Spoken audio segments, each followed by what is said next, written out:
이 시간 우리에게 전할 말씀은 신약 누가복음 21장입니다.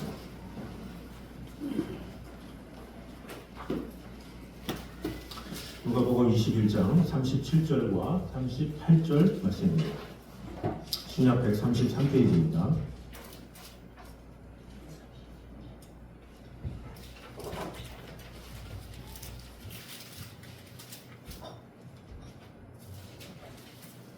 우리 한 목소리로 같이 읽어보겠습니다. 예수께서 낮에는 성전에서 가르치시고 밤에는 나가 감람원이라 하는 산에서 쉬시니 모든 백성이 그 말씀을 들으려고 이른 아침에 성전에 나아가더라. 아멘.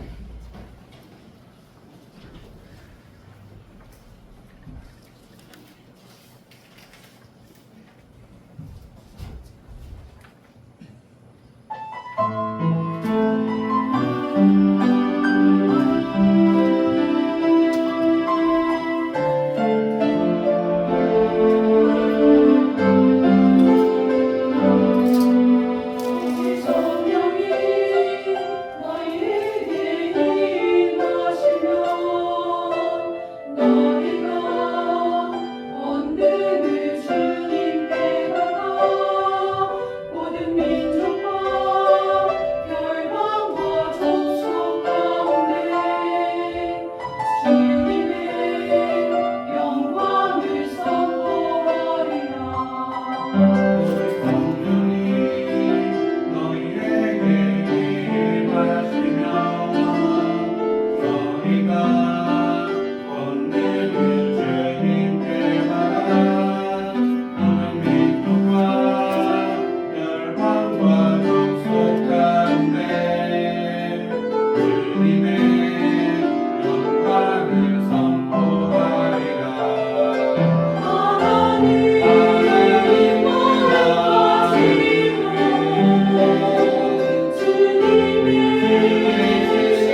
기도하겠습니다. 하나님 감사합니다. 어제 성령이 우리에게 임하심으로 우리에게 참된 위로와 평강을 주시는 주님의 은혜를 찬양합니다.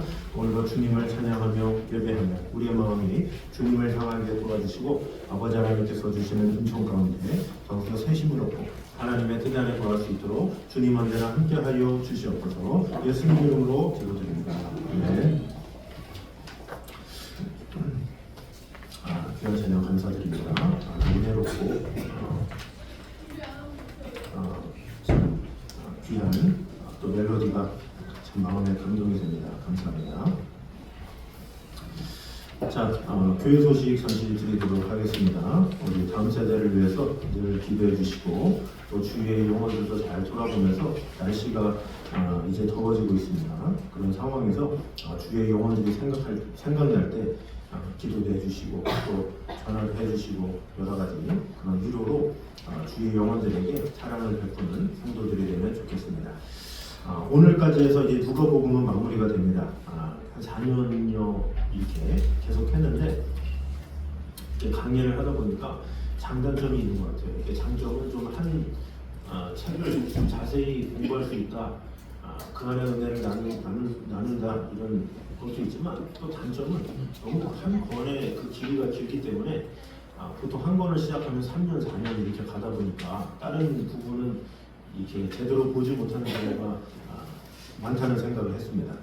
물론 우리가 새벽에도 뭐 민수기를 하고 뭐 요한계시록도 했었고 또 오후 예배 때 전도서도 하고 하지만 대부분의 많은 성도들은 주일날 오전에만 드리는 경우가 많잖아요. 그래서 주일날 오전에 누가복음 하나를 가지고 이렇게 또 3년 내내 이렇게 하면 또 그 다음을 또 제대로 못 볼 수도 있고 그런 상황이 있어서 어떻게 하면 성경 전체를 보면서도 여러 가지 이런 것을 할까 그런 기도를 하면서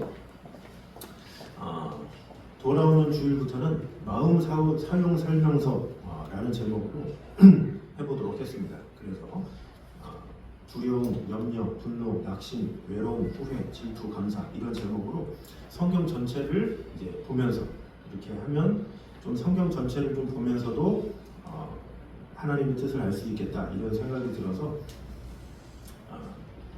그렇게 진행하도록 하겠습니다. 제가 되게 존경하는 목사님이 있는데 그 목사님은 되게 이렇게 한 교회를 20년 이상 사역하시다가 은퇴하셨는데 마태복음하고 요한복음만 설교하시고 은퇴하셨대요. 그래서 저는 그게 되게 나도 저렇게 깊이 있게 해야지 이런 생각이 들었는데 너무 또 이렇게 깊이만 또 파고들면 넓이가 좀 부족한 것 같아서 그래서 좀 융통성 있게 좀 이렇게 좀 진행하고자 합니다. 그렇다고 앞으로 강연을 안 하냐 또 그렇진 않겠죠. 하여튼 최대한 좀 성경 전반을 좀 알아야 될 이유 때문에 좀 그렇게 해보도록 하겠습니다. 우리 한번 옆 사람과 한번 인사하도록 하겠습니다. 하나님은 평안의 하나님이십니다. 시작. 아멘. 자, 우리에게 평안을 주시는 주님의 은혜가 오늘도 가득 임하는 시간 되면 좋겠습니다. 사람은 마지막 순간, 이 죽음이 다가오면 많은 생각을 하죠. 이 죽음이 다가오면 사람마다 다른 것 같아요. 자녀를 불러라 막 하면서 이 자녀들에게 무슨 말을 해줄까라고 하면서 이 자녀들을 부르라는 사람이 있을 테고 또 어떤 사람은 또 은행 통장을 확인하면서 내가 그동안 모은 게 얼마나 있지 하면서 그것을 보면서 뿌듯한 마음에 내가 그래도 이런 모았구나 하면서 하는 사람도 있을 테고 또 어떤 사람은 못다한 소원을 그래도 읊조리다가 가는 사람도 있겠죠. 그런데 또 유명한 말 중에 내가 오늘 죽는다 할지라도 오늘 사과나무 한 그루를 심겠다 이렇게 말한 사람도 있습니다. 자, 그러면 우리는 어떤 삶을 살기 원합니까? 우리의 마지막에는 누구를 불러서 어떤 말을 하고자 합니까? 예수님은 지금 공생의 마지막 때 제가 이게 누가복음 마지막인 이유는 오늘 본문을 위시로 해서 그 다음에 6월절로 돌아가요. 그럼 제가 고난주간에 늘 항상 했던 말씀드리기 때문에 누가복음 이제 21장을 기점으로 이 예수님의 공생의 사역은 이제 끝났다라고 볼 수가 있죠. 그러니까 예수님은 그 막바지 때에 무엇을 하셨느냐? 그럼 예수님 입장에서 어때요? 3년 동안 쉬지 않고 공생애를 했기 때문에 이렇게 그동안 열심히 일만 했는데 이제 나를 위해서 시간을 보내야 되겠다라든지 여행을 좀 가봐야 된다든지 아니면 그동안 뭐 가족들도 제대로 만나서 식사도 못했는데 가족들을 만난다든지 이렇게 할 수 있잖아요. 그러나 예수님은 그렇게 하지 않았다라는 거죠. 마지막 순간까지 말씀을 가르치셨고 기도하셨고 백성들은 그 말씀을 사모하며 찾아왔다라는 거죠. 자, 그럼 오늘 이 말씀을 통해서 우리에게 주시는 교훈을 보도록 하겠습니다. 자, 먼저 첫 번째로 예수님은 마지막 순간까지 말씀을 가르치셨다라는 거죠. 자, 37절 말씀 같이 한번 듣겠습니다. 시작. 예수께서 낮에는 성전에서 가르치시고, 자, 성전에서 가르치셨다 이렇게 말합니다. 자, 예수님은 십자가를 눈앞에 두고 있었죠. 그래서 인간적으로 보면 아까도 언급했지만 자기를 위해서 시간을 보낼 수도 있었습니다. 그런데 예수님은 그 시간에 무엇을 했느냐? 가르치셨다는 거죠. 그럼 무엇을 가르치셨을까요? 네. 저도 참 궁금하고 많이 찾아보고 많이 연구를 해봤는데 결론이 뭐냐? 이 앞에 있는 가르침을 말하는 거예요. 자, 우리 누가복음 20장 한번 펴봅시다. 성경을 보시면 누가복음 20장에 뭐라고 시작합니까? 하루는 예수께서 성전에서 백성을 가르치시며 이렇게 나오죠. 그러니까 성전에서 백성을 가르치시며 이게 지금 마지막 21장이 그거예요. 그 가르치시는 게 뭐예요? 그 뒤에 포도농부 비유, 또 가이사에게 세를 바치는 비유, 또 부활 논쟁에 대해서, 또 그리스도와 다윗의 자손에 대한 이야기, 서기관들을 삼가라 말씀하셨고, 또 21장에 보면 가난한 가구의 헌금에 대해서 말씀하셨고, 성전이 무너뜨려질 거, 그리고 환란, 나중에 종말이 되면 어떻게 될지를 알려주신 장면, 그리고 마지막에 깨어있어서 기도하라 이렇게 한 말씀들, 그것을 말하는 거예요. 그러니까 여기 37절에 예수께서는 낮에는 성전에서 가르치셨다라는 게 크게는 누가복음 20장과 21장에 있는 말씀들이다라는 거죠. 그럼 이 말씀만 했나? 이 말씀 보는데 뭐 몇 분이면 보는데 이렇게 할 수 있지만 우리가 성경을 잘 볼 필요가 있어요. 성경은 기록을 마태도 있고 마가도 있고 누가도 있고 요한도 있죠. 그래서 그 네 가지의 성경을 통틀어서 공관복음이다 이렇게 이야기를 하고 있죠. 이 사복음서. 근데 이 마태, 마가, 누가를 공관복음, 그리고 요한복음까지는 사복음서 이렇게 하는데 그 네 개의 복음서는 각자의 제자들이 예수님의 말씀을 듣고 그대로 기록한 거예요. 근데 예수님의 제자들만 기록했냐? 그렇지 않고 누가복음 1장 3절에 이렇게 나와 있습니다. 처음부터 목적자와 말씀에 일꾼된 자들이 전하여 준 그대로 내력을 저술하려고 붓을 든 사람이 많은지라 이렇게 말하고 있어요. 그러니까 되게 우리도 그렇지만 위대한 일, 중요한 일 이런 거 있으면 많이 기록이 돼요. 우리가 세상을 살면서도 어때요? 어떤 사람이 상당히 위대하게 살고 지혜롭게 살면 그에 대한 책들이 나오잖아요. 예를 들어서 요즘에 뭐 손흥민이 축구를 잘한다. 그럼 여러 출판사에서 만화도 내고 위인전도 내고 많은 책들을 내요.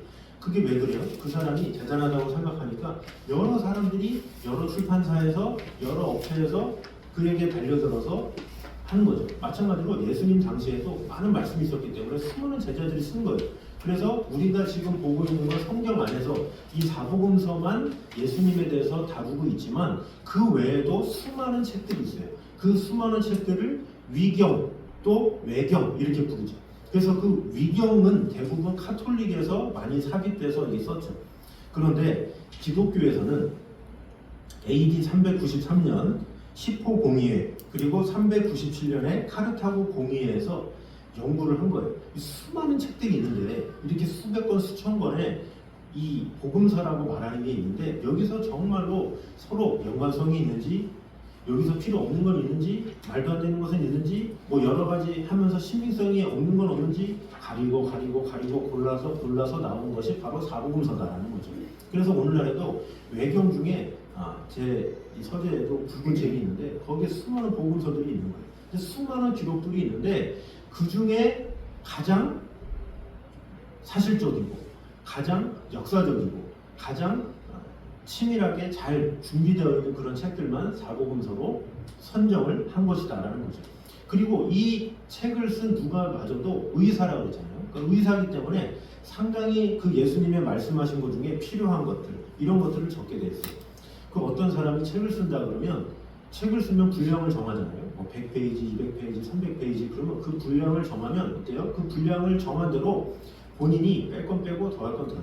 예수님이 말씀하셨다고 이걸 다 기록한다? 쉽지가 않아요. 왜냐?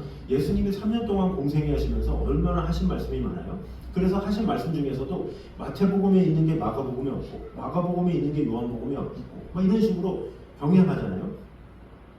분류되기도 하고. 근데 이것이 무엇이냐? 각자가 생각하는 중요한 구절들이 있기 때문에 그렇다라는 거죠. 이 누가복음은 누가가 보기에 지금 이방인들을 향해서 쓴 게 누가복음이기 때문에 이방인들이 듣기에 보고 깨달을 수 있는 가장 확실한 구절들만 쓴 거예요. 그러니까 더 많지만 그 중에서 성경에 꼭 기록되어야 될 자신의 복음서에 기록되는 것들만 썼다라는 거죠.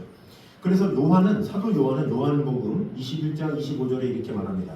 예수께서 행하신 일이 이 외에도 많으나 만일 낱낱이 기록된다면 이 세상이라도 이 기록된 책을 두기에 부족할 줄 아노라 이렇게 말하고 있어요. 이 세상에 두기에 부족할 줄 아노라 이렇게 얘기를 하고 있어요. 예수님이 하신 말씀이 너무나도 많아서 그 유명한 설교자 중에 마틴 로이드 존스라는 목사님이 있어요.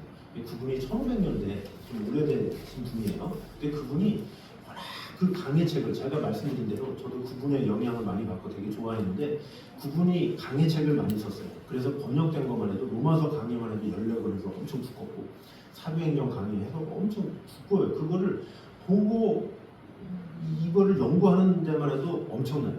그래서 제가 좋아하는 후배의 형님이 지금 이제 그 서울에 그 천호동의 은평교회라고 다임 목사님으로 계신 분인데 그분이 그 목사님을 존경해서 그 목사님의 책을 이제 보기 시작한 거예요. 보다가 너무 좋아가지고 보다 보니까 아직 번역이 안 된 게 있대요. 그러니까 이미 돌아가셨는데 너무나도 책을 많이 써서 강의가 많으니까 그것을 한글로 번역된 거를 보기에는 너무 늦는 거예요. 그래서 영어를 열심히 공부해서 호주로 유학을 갔어요. 그래서 영어 원서를 보기 위해서. 그래서 호주로 가서 거기서 몇 년간 유학 생활을 하면서 그분 책을 이제 본 거죠. 근데 그런 말을 듣고도 계속해서 출판이 된 거예요. 왜냐? 이제서야 이 번역이 됐다는 거죠. 그러니까 그분이 쓴 책만 해도 몇백 권이 넘는 거예요. 그 굵기도 300페이지, 400페이지가 넘는 거고. 근데 그 한 사람에 대해서 공부하고 연구하는 게 얼마나 힘들겠습니까? 이게 쉽지가 않아요. 수많은 출판사에서 그분의 번역본 아직까지도 번역되지 않은 많은 책들이 있고 수많은 것들이 있는데 그런 한 사람에 대한 위대한 설교자라고 하는 그 한 분의 그 설교집도 오늘날에 다 번역되지 않았다. 뭐 아직 다 나오지도 않았다 그러는데 하물며 그 설교집도 뭐를 통해서 설교한 거예요? 하나님의 말씀인 성경으로 설교한 거예요. 근데 그 하나님의 말씀이 얼마나 깊고 오묘하고 대단하겠냐라는 거죠. 그런데 우리는 이 성경 가지고 이 성경이 뭘 뭐 전체를 말하냐, 뭐 성경을 알리는 모든 걸 아느냐 이렇게 말하지만 성경을 모르기 때문에 그런 거예요. 이 성경의 깊이는 너무나도 깊고 오묘하다는 거예요. 그래서 예수님은 이 공생의 기간 동안에 처음에는 병을 고치셨죠. 근데 병을 고치면 어때요? 당장은 몇 년 더 살아. 10년 더 살고 20년 더 살고. 그런데 말씀이 들어가면 어떻게 돼요? 영혼이 살죠. 그래서 예수님은 말씀을 전하신 거예요. 그래서 공생의 마지막에 그 무엇보다 이 백성들에게 말씀을 전하셨다라는 것이죠. 그래서 예수님은 너무나도 중요하기 때문에 이 백성들에게 자신이 이제 십자가 달리시기 전에 성경을 갖게 하리라, 말씀을 가까이 하라 이렇게 말씀하셨다라는 거죠. 자, 모세는 어떻습니까? 죽음을 앞두고 이스라엘 백성들을 모아서 뭐를 했습니까? 내가 그동안 힘들었구나.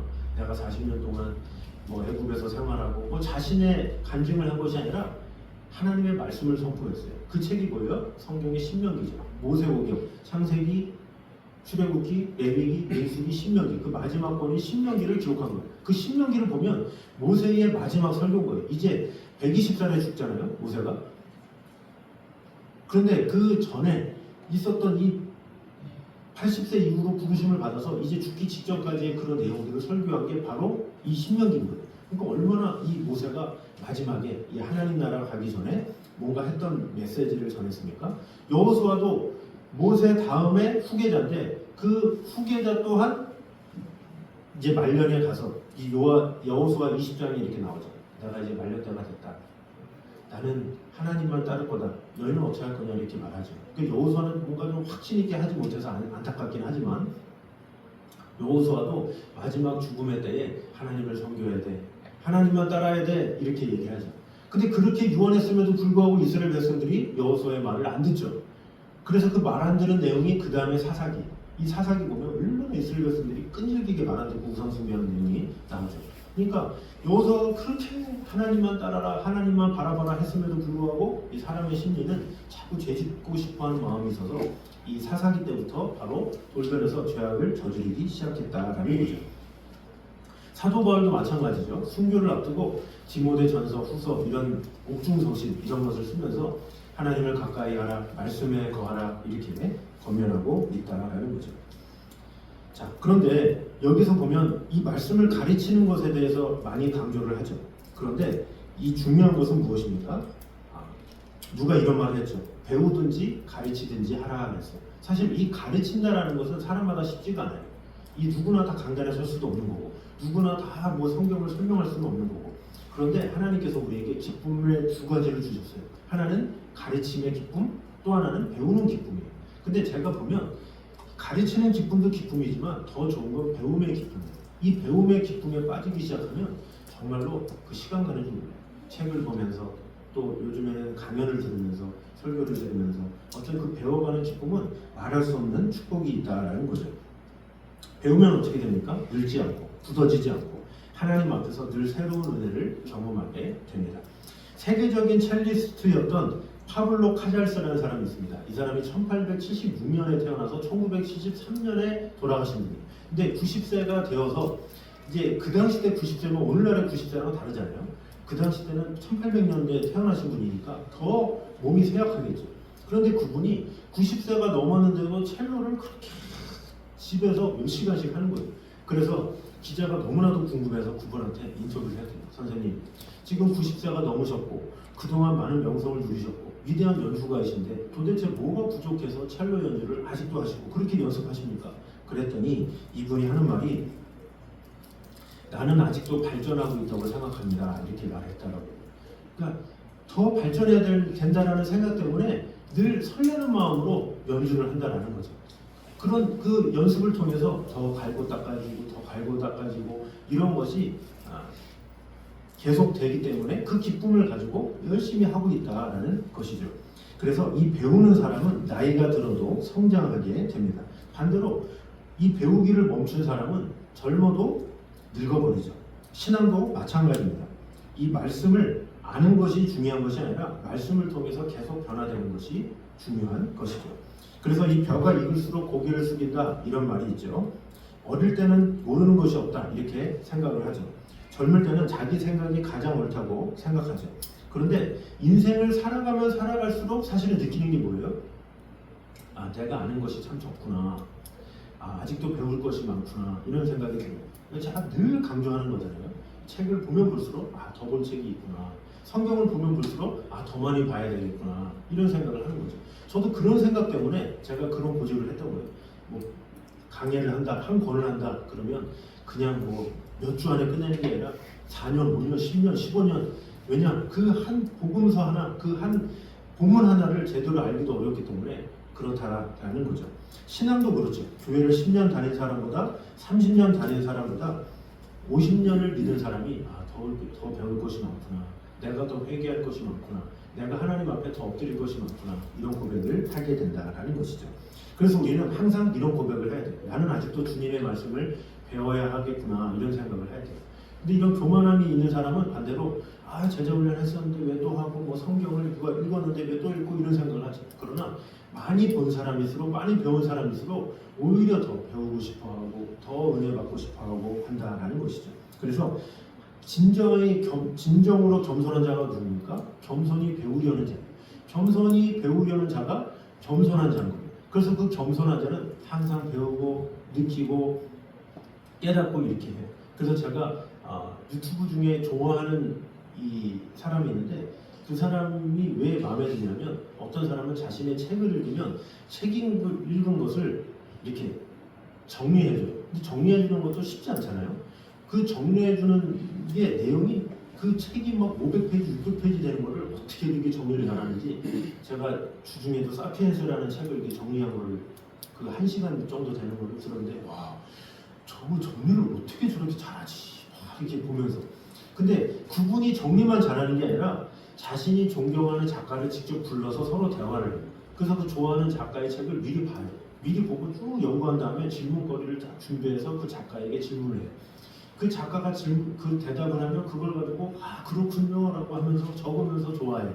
그런 게 참 마음에 듭니다. 이거 본인만 알고 끝내는 것이 아니라 그런 작가에게 또 불러서 배우고 느끼고, 그러니까 제가 보기에도 1차원적으로만 느끼는 것이 아니라 2차원, 3차원, 4차원적으로 많은 것을 느끼게 된다는 거죠. 그래서 겸손한 자가 누구냐? 자꾸 배우려 하는 사람이에요. 더 알고 싶어하고 더 깨닫고 싶어하고 더 간절한 마음 가지고 살아가는 사람, 그런 사람을 하나님께서 기뻐하신다는 거죠. 그래서 가르치거나 배우거나, 그래서 진정으로 겸손한 사람은 어떻게든지 가르치려고 하고, 모세도 죽을 때까지 가르쳤잖아요. 바울도 그랬잖아요. 우리 또한 죽을 때까지 말씀을 가르치고 배우고 함께 거하는 일에 마음을 다해야 된다는 것입니다. 그래서 대부분의 많은 사람들은 얼마나 벌었느냐, 얼마나 성공했느냐, 이것을 가지고 즐거움을 추구하지만 우리가 죽을 때가 되면 다 놓고 가요.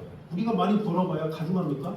우리가 많은 사실 지식을 얻었어도 그것이 살아있을 때 뿐이지, 죽음 이후에는 우리에게 남는 건 뭐밖에 없어요? 하나님밖에 없는 거예요. 영원하신 하나님의 말씀밖에 없는 거예요. 그래서 그 말씀을 사랑하고 말씀을 배우려고 깨닫고 그 말씀을 내 안에 거하게 할 때 그 말씀이 나를 변화시키고 그 말씀이 나를 새롭게 하는 것입니다. 그러므로 이 예수님이 너무나도 중요한 것이기 때문에 자신의 공생의 마지막에도 말씀을 전했던 것처럼 우리 또한 이 귀한 하루하루 말씀을 배우고 말씀을 느끼고 말씀을 전하기에 심승으로 하나님께서 주시는 그 은총 가운데 거하는 저는 되시기를 주님의 이름으로 축원합니다. 자, 두 번째입니다. 시작. 예수님은 밤마다 감람원에서 하나님과 교제하셨다라는 얘기입니다. 자, 37절 후반절입니다. 다시 한번 보겠습니다. 시작. 밤에는 나가 감람원이라 하는 산에서 쉬시니. 자, 감람원은 예루살렘 동쪽에 위치한 감람산이죠.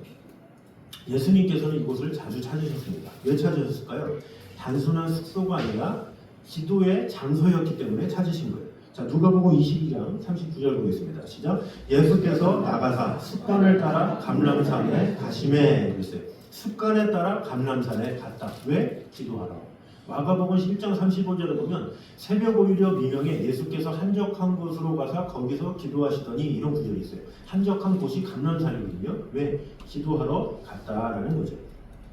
그러니까 예수님은 낮에는 성전에서 가르치셨고 밤에는 기도하셨다라는 거죠. 그럼 뭐예요? 말씀과 기도가 균형을 이루었다라는 거죠. 말씀을 가르치고 배우는 데만 현황된 것이 아니라 그만큼 기도하셨다라는 거예요. 자, 또 어떻게 분류할 수가 있어요? 열심히 일했죠. 예수님이 공생의 마지막에 열심히 일하셨어요. 그 다음에 어떻게 했어요? 감람원에 가서 쉬셨어요. 그러니까 우리가 보통 기도원에 간다 그러면 기도원에 왜 가요? 말씀을 들으러 가죠. 근데 반은 말씀을 듣지만 반은 쉬러 가는 거예요. 그래서 기도원이 보통 이 산골이나 이런 데 많이 있잖아요. 거기서 이제 바람도 쐬고 냇가에 뭐 이것을 바라보기도 하고 자연을 보면서 쉬기도 하고 이렇게 하려고 기도원에 가는 거예요.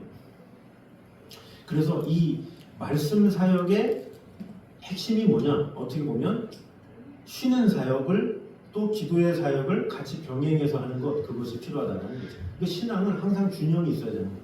항상 말씀 안에 거해야 되지만 기도의 삶도 멈추지 말아야 되고, 또 우리의 일들도 열심히 일하지만 또 쉬는 것도 병행해야 되고, 그러니까 하나님은 항상 균형 있게 우리를 역사하시고 돌보시는 분이에요. 사실 하나님께서 이 세상을 창조하셨을 때 며칠 동안 창조하셨나요? 6일 동안 창조하셨죠. 근데 그 6일 동안 창조하신 다음에 마지막 7일에는 쉬셨어요. 근데 참 아이러니하죠. 하나님은 영이시잖아요. 하나님은 영이시라서 안 쉬셔도 돼요. 그런데 하나님이 쉬셨다, 이렇게 창세기 7째 날에 그렇게 말씀하세요. 뭐예요? 우리에게 쉬라는 거예요. 야, 너네 일만 하냐? 좀 쉬어라, 이거예요. 왜? 인간은 쉬어야 살기 때문에 그래요. 그래서 열심히 일하지만 쉴 수도 있어야 돼요. 그런 균형이 있어야 온전함을 이룰 수 있다라는 거죠. 자동차 보면 엔진이 좋아요. 엔진이 좋으면 차가 비싸겠죠. 근데 차가 비싸고 좋은데 기름을 안 넣었어. 그러면 달릴 수가 없잖아요. 엔진이 좋으면 기름이 있어야 달릴 수 있는 거예요. 반대로 기름은 많아. 가득 채웠어. 근데 엔진이 엉성해가지고 자주 고장날 정도예요. 그럼 달릴 수가 없죠. 엔진과 기름이 일체가 돼야 잘 달릴 수가 있는 거죠. 마찬가지로 우리 신앙생활도 그렇다라는 거죠. 사역만 있고 기도가 없다? 지친다라는 거죠. 또 기도는 해. 근데 섬기지 못해. 그러면 열매가 없습니다. 균형이 필요하다라는 거죠. 엘리야는 이 구약 때에 어떻게 했습니까?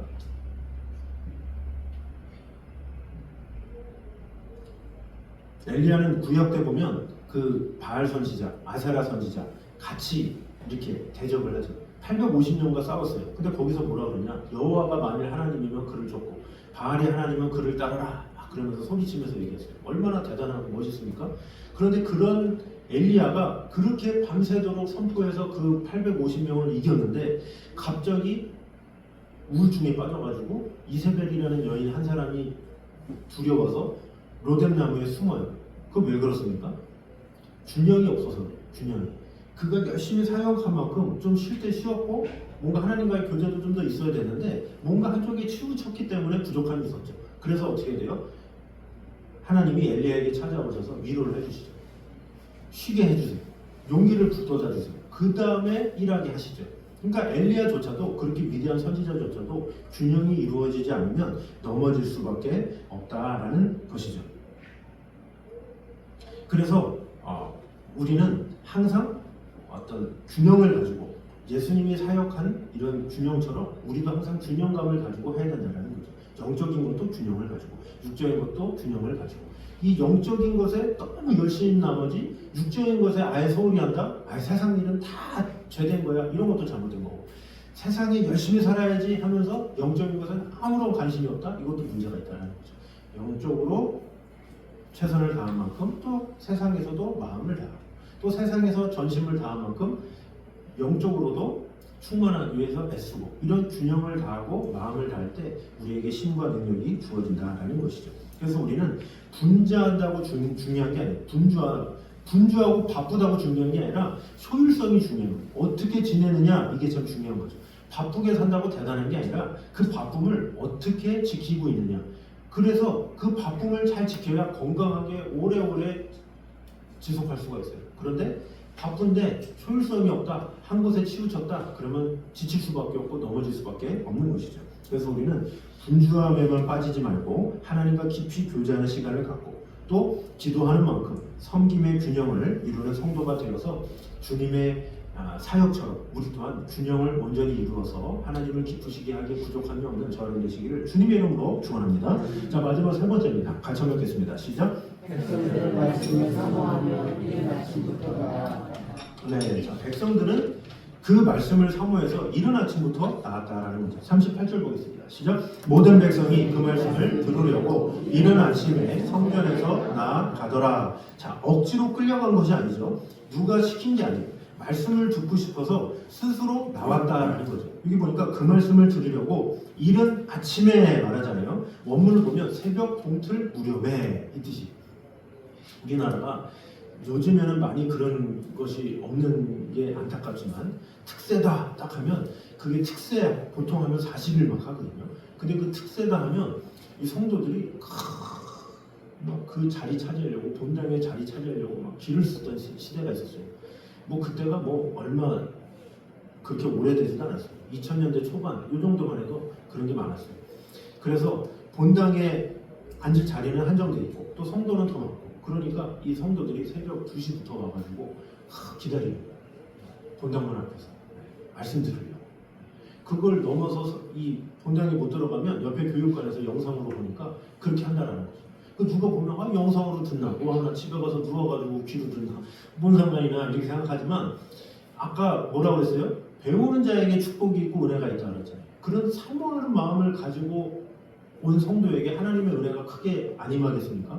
그래서 그런 간절한 마음을 가지고 2시부터 2시 반부터 일어나서 2시간, 3시간을 기다려서 새벽 기도 나와서 앞에서 아멘하고 기도하고 이러면 얼마나 하나님께서 기뻐하시겠어요? 그런 간절한 마음, 그런 마음을 하나님께서는 기뻐하신다라는 거죠. 은혜는 강요해서 나오는 게 아니에요.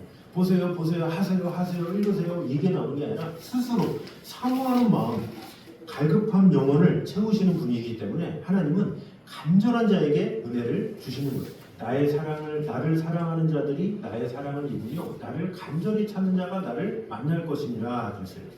목마른 사람은 물을 찾으라고 말하지 않아도 스스로 물을 찾죠.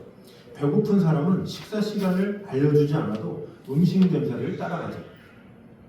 우리가 보통 저도 이렇게 많은 학부모들을 대하고 또 만나고 또 저도 키워보고 이렇게 느낀 게 뭐냐면 이 첫째 아이를 낳으면 이 왕이 되잖아요.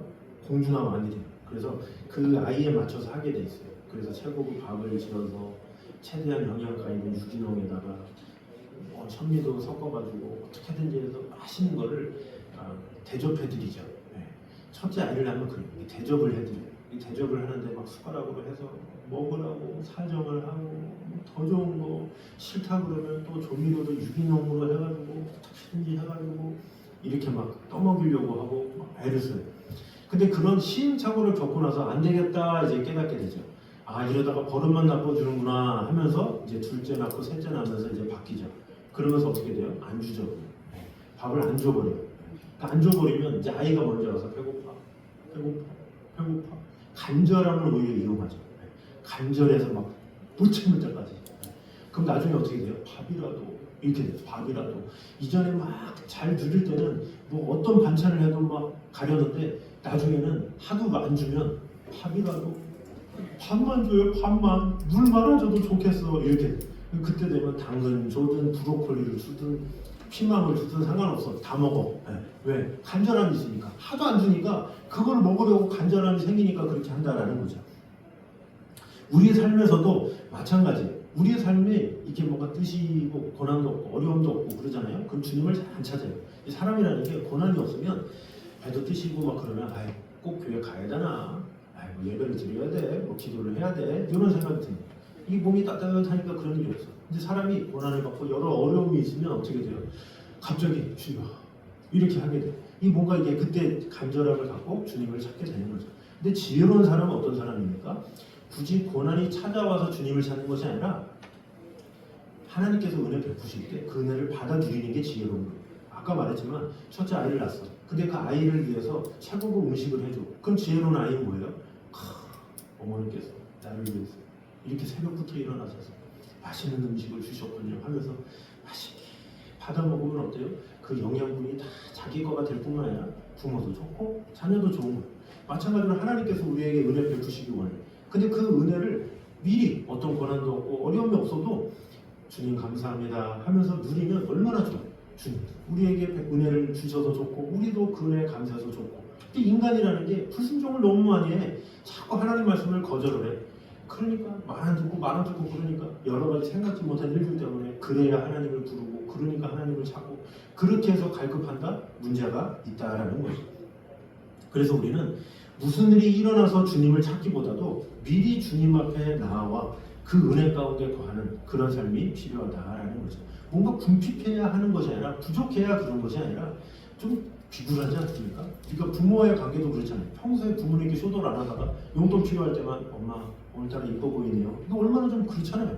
평소에 그냥 잘하면 부모가 너 필요한 거 있니? 소통이 되잖아요. 근데 평소에 그렇게 엉망으로 해놓고 그러면 중요할 때만 아쉬운 소리하고 그러면 서로 관계도 그렇고 본인도 그렇고 피곤한 거예요. 우리 주님과의 관계도 마찬가지다라는 거죠. 평소에 늘 기도하고 하나님의 은혜 가운데 있으면 하나님과 그 소통하면서 주님과 동행하면서 기쁘게 살아갈 수가 있어요. 근데 그것이 없으면 늘 궁핍함으로 뭔가 필요한데 이때만 하나님 앞에 나오고 또 그러다가 문제 해결되면 또 언제 그래야 되는지 세상에 빠지고 이런 모든 것은 잘못된 것이다라는 거죠. 누가복음 또 예화에 보면 마리아와 마르다 예화가 나오잖아요. 그 마르다는 준비하느라고 바빠. 예수님을 초청했으니까 음식도 해드려야 되고 뭐도 해드려야 되고. 근데 마리아는 예수님 앞에 딱 앉아가지고 말씀을 듣기 좋아했다고 그러잖아요. 사실 언니를 도와줘야 되는 건 당연하죠. 그런데 마리아는 바쁘고 뭐 지금 예수님이 계신데 이 말씀 들어야지.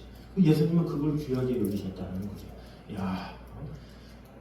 이 한 가지만이라도 택해서 너무나도 좋다. 참 귀한 딸이다. 이렇게 칭찬하시죠. 그런 간절한 마음 가지고 주님 앞에 나오는 자 그에게 은혜를 주신다라는 것이죠. 그래서 우리는 우리가 주님 앞에 나오는 것도 마찬가지.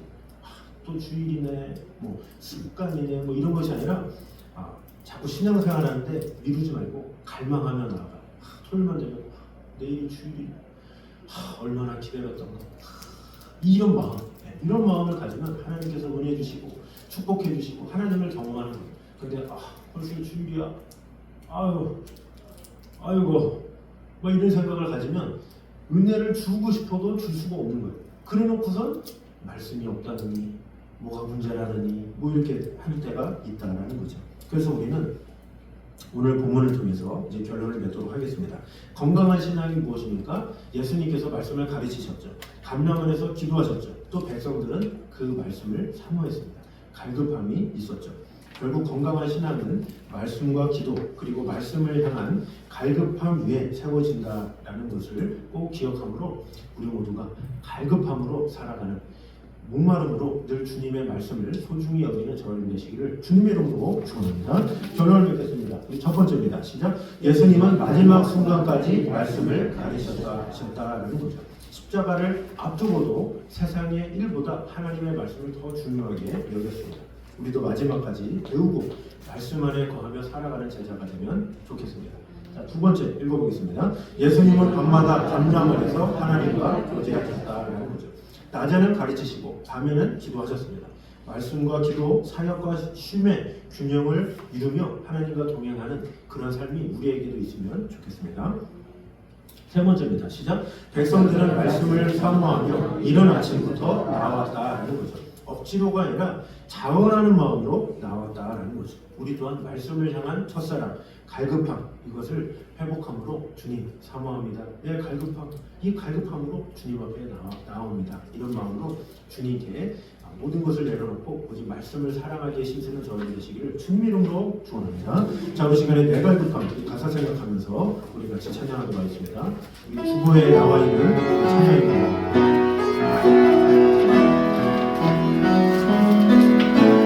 내 갈급함 어느 곳으로 채울 수 없는 내 갈급함 상한 나의 심령에 내 갈급함 부르짖는 소리 들으소서 내 갈급함 주의 음성 들리네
어느 곳으로 채울 수 없는 내 갈급함 상한 나의 심령에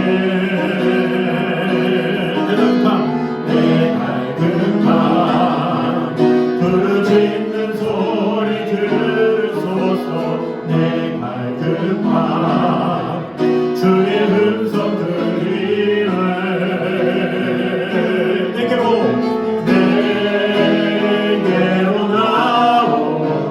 말씀하십니다.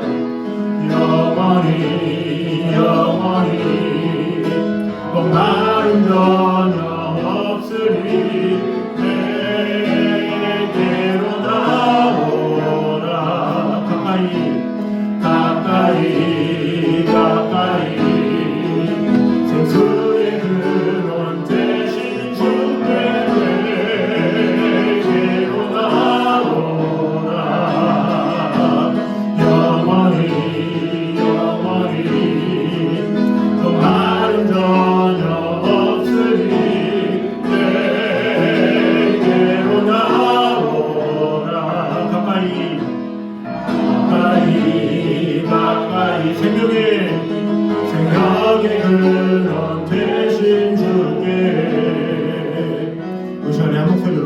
같이 기도하겠습니다. 우리 같이 기도할 때에 주님, 마지막까지 말씀을 배우는 겸손한 제자가 되게 하여 주시옵소서. 또한 말씀과 기도의 균형을 이루며 하나님과 동행하며 살아가게 하여 주시옵소서. 또한 식어버린 첫사랑을 회복하게 하시고 말씀을 사모하는 갈급한 마음을 나에게 부어 주시옵소서. 이 시간에 한 목소리로 같이 기도하겠습니다. 하나님 감사합니다. 우리와 너희와 함께 하시는 하나님의 은혜, 하나님의 사랑, 가장 감사하게 하여 주시옵소서. 신실하신 주님의 은혜가, 주님의 사랑이, 주님의 축복 우리 안에 가득한 말씀으로 가르쳐주시고 돌봐주시고 아버지 하나님의 영광, 아버지 하나님의 은혜가, 아버지 하나님의 사랑 우리 안에 가득할 수 있도록 주여 지켜주시고 돌봐주시고 아버지 하나님의 영광을 풍성한 은혜를 돌봐주시고 은혜를